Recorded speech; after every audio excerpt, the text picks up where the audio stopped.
The Supreme Court ruling in favor of removing sharp razor wire installed by Texas and rivers along the border between U.S. and Mexico. The 5-4 vote now clears the way for federal agents to actually cut down the wire, which administration officials have called dangerous and inhumane. The purpose of the wire, of having the Texas National Guard install that wire, was to fortify the border and block people from illegally crossing. Biden administration argued in court, Kira, that this was infringing on federal authority to execute immigration policy. Texas said that this was necessary, that the border is being overrun. It's imposing costs on their state. All of that dispute is still being litigated in court. But today, the Supreme Court said in the meantime, the federal government can move forward with removing this wire, reclaiming its control of that land. Why did the Supreme Court side with the Biden administration? Good evening, John, from the Texas border town of Eagle Pass. This is at the center of this legal fight between the Biden administration and Texas Governor Greg Abbott.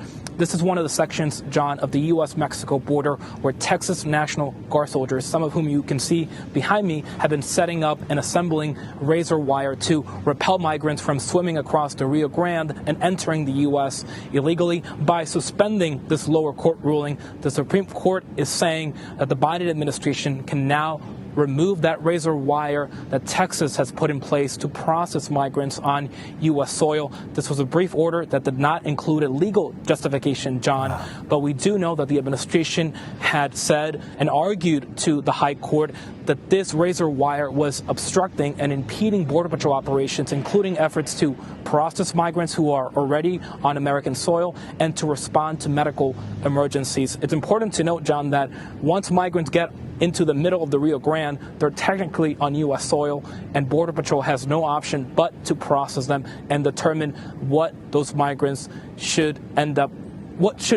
happening to those migrants, I should say, whether they should be deported, released into the country, or detained for the adjudication of their cases. Texas, for its part, John, has said that this effort is designed to deter illegal border crossings. So what happens now? Can Texas challenge the decision, or is this it?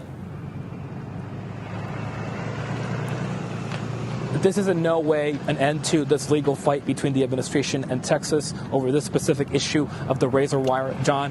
This will suspend a lower court ruling, but an appeals court in New Orleans is still reviewing this case, John, and could very well side with Texas in another decision that we could get any day now, and the administration could eventually be again prevented from setting up or relocating and removing this razor wire, I should say. And so Texas still has some options here legally.